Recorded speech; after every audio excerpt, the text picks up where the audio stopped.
বিয়েবাড়ি যেন শেষই হতে চাইছে না। চলো আজকে চলে গেছিলাম আর একটা বিয়েবাড়িতে। প্রথমে গিয়ে খেয়েছিলাম হচ্ছে পকোড়া আর ১ কাপ চা। চাটা আমি খাইনি, তারপর চলে গেছিলাম মেন কোর্সে।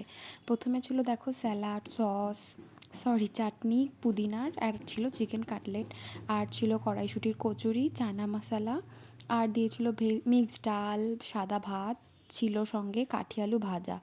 আর দেখো এখানে দিয়ে দিয়েছে দই কাতলা। মাছটা বেশ শুকনো শুকনো ছিল, আর পরে গ্রেভি দিতে এসেছিল কিন্তু আমি নিইনি। আর জানো তো চিকেনটা না অসম্ভব ভালো ছিল খেতে।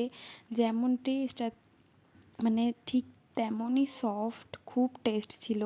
মানে আমি তো মাটনের থেকেও ভালো খেয়েছি চিকেন।